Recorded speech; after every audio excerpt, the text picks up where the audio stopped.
दोस्तों नमस्कार, मैं हूं राम कुमार। स्वागत है आपके अपने चैनल स्टडी बीआरजी पर।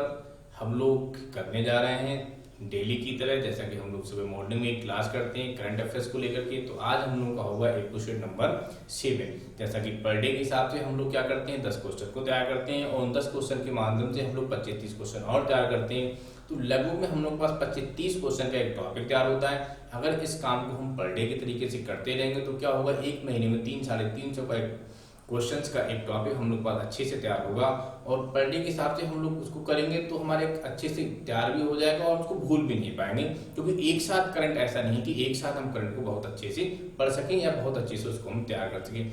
जैसा कि आप लोग जानते हो कि राजस्व लेखपाल की वैकेंसी आने वाली है और आप लोग बहुत अच्छे से जानते हो कि राजस्व लेखपाल की वैकेंसी में एक टॉपिक पूछा जाता है ग्रामीण प्रवेश से संबंधित। तो जो ग्रामीण प्रवेश से संबंधित जो टॉपिक होता है उसमें इकोनॉमिक्स से संबंधित जितने क्वेश्चंस होते हैं, करंट से संबंधित जितना भी वो पार्ट पूछा जाता है, तो उसमें 25 क्वेश्चन का ही टॉपिक आता है। तो आप मानकर चलें कि उसमें भी करंट से संबंधित खूब आपसे पूछा जाएगा।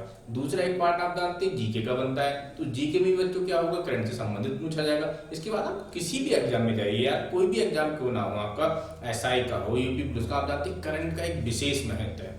जिन बच्चों ने यूपीएससी फॉर्म वगैरह डाल रखे हैं तो उसमें भी करंट का 30-35 क्वेश्चन लगभग पूछे जाते हैं। 150 में से वहां पर भी आप मान लीजिए 30 से 40 के बीच का स्कोर रहता है। मैंने जिस प्रकार से करंट के टॉपिक्स को तैयार किया है, अभी देखिए थोड़ा सा हम लोग प्राइमरी स्तर में है, स्टार्ट कर रहे हैं इसको, तो स्टार्ट करने में कुछ समस्याएं होती हैं। कोशिश कर रहे हैं, लगातार हमारी कोशिश जारी है कि लगातार हम आपको अच्छे से अच्छा प्रोवाइड कर सकें। इस समय हमारी स्थिति कि हम लोग यहाँ पर इस बोर्ड पर आपको नोट करके, जैसा कि आप देख रहे हैं, पर डे के हिसाब से हम लोग इस काम करते हैं। आने वाले समय हम लोग चाहते हैं कि हमारे पास भी डिजिटल बोर्ड हो और बढ़िया से क्वेश्चन लेकर के आए और पीडीएफ के रूप में, जैसे इससे पहले मैं हैंड राइटिंग में देता था, अब आपको वो मैटर जो पूरा टाइप की वो मिल रहा है। तो इस प्रकार से हम लोग लगातार कोशिश में लगे हुए हैं कि आपके साथ एक बढ़िया सा बेहतरीन सा हम लोग संपर्क साधें और अच्छे से आप लोगों की करंट से लेकर के सारे टॉपिक्स को क्लियर करें। तो दोस्तों आज का सेशन स्टार्ट करते हैं, जो कि है हमारा महत्वपूर्ण श्रृंखला के अंदर एपिसोड नंबर 7। तो आइए मैं पढ़ता हूँ पहला क्वेश्चन, हट जाता हूँ, आप लोग उसको नोट कर लीजिएगा। ठीक है, मैं पहला क्वेश्चन पढ़ रहा हूँ और आपको पहले क्वेश्चन की डिटेल के बारे में समझा रहा हूँ। तो देखिए मैंने जो क्वेश्चन नोट किया है, पहला वो है कि हाल ही में फ्लिपकार्ट ने अपना नया सीईओ किसे नियुक्त किया है। तो ये है हमारे श्रीराम वेंकट रमन। आप लोग यहाँ से नोट कर लीजिएगा कौन है श्रीराम वेंकट रमन, ये कौन है फ्लिपकार्ट। अब यहाँ पर हम बात करते हैं कि जो श्रीराम है तो वो कौन है, सीईओ है, किसके सीईओ है, ये फ्लिपकार्ट के हैं। तो हम बात करेंगे इस फ्लिपकार्ट की जो स्थापना हुई है वो कब हुई है। तो मैं कुछ पॉइंट आपके लिए बोलूंगा, साथ ही साथ आप उसे अच्छे से अपने कॉपी पेन लेकर के नोट कर लीजिएगा कि जो फ्लिपकार्ट है उसकी स्थापना 2007 में हुई है। किसने की है, सचिन बंसल और बिन्नी बंसल ने इसकी स्थापना की है। इसका हेडक्वार्टर बंगलौर में है और इसके जो सीईओ हैं वो आप जानते हैं कौन है, यहाँ पर श्रीराम वेंकट रमन है। ठीक है, तो इससे संबंधित जो भी आपकी जानकारी थी मैंने आपको यहाँ पर दे दी। अगले क्वेश्चन की ओर आते हैं और मैं अगला क्वेश्चन आपके लिए पढ़ता हूँ और वो है बच्चों हमारा कि हाल ही में किस राज्य सरकार ने कोविड-19, देखिए मैंने पहले ही बताया था कोविड से संबंधित क्वेश्चन आपका पूछा ही जाएगा, तो इसमें कोशिश कर रहा हूँ कि कोई भी क्वेश्चन आपका कोविड से संबंधित कोई क्वेश्चन आपका ना बचे। तो कोविड-19 नमूने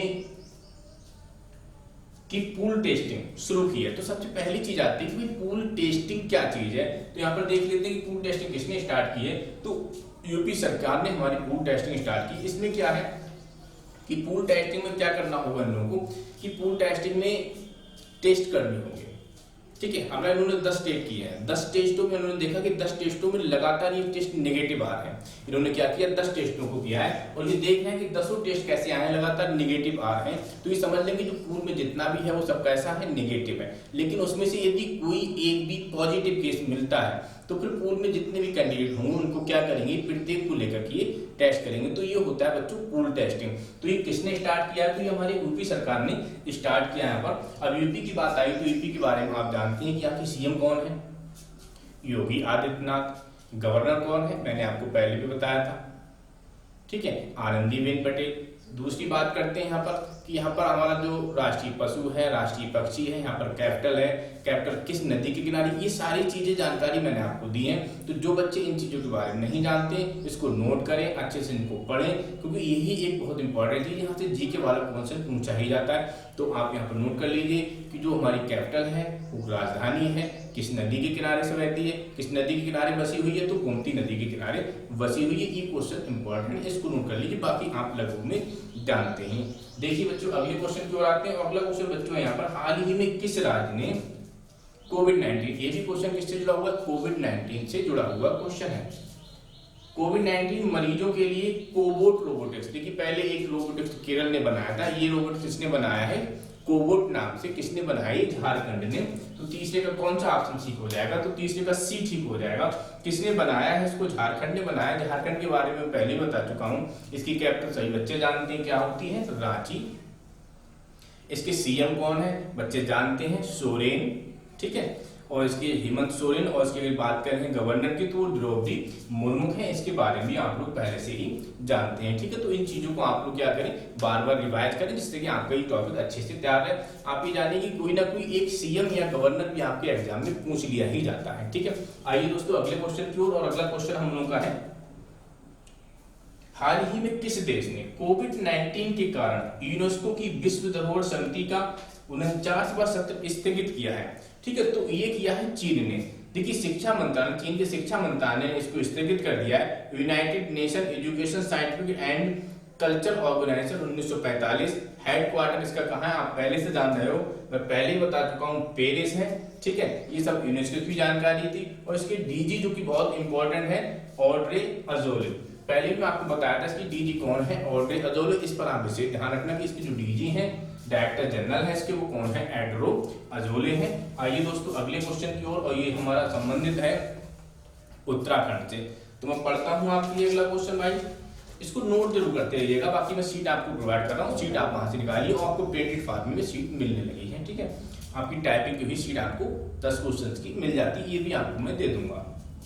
तो अगला है बच्चों, अभी तक तो देखिए इंसानों में ही कोविड-19 चल रहा था, अब जानवरों में भी ये शिकायत होने लगी है। तो फिर क्या उन्होंने किया है कि जानवरों को क्वारंटीन करने के लिए अलगाव बाड़ किस नेशनल पार्क ने बनाए हैं, तो किसने बनाए हैं, उत्तराखंड के जिम कॉर्बेट नेशनल पार्क ने इसको बनाया है। आप जानते हो कि सबसे पहला हमारा ये नेशनल पार्क है, और ये पहले जो था, इसका जो नाम था पहले वो क्या था, इसका पहले जो नाम था, मतलब भारत में सबसे पुराना तो ये है ही कि हैली नेशनल पार्क था सबसे पहले ही 1936 में। तो इसका फिर नाम चेंज करके इसको जो है जिम कॉर्बेट नेशनल पार्क बना दिया गया।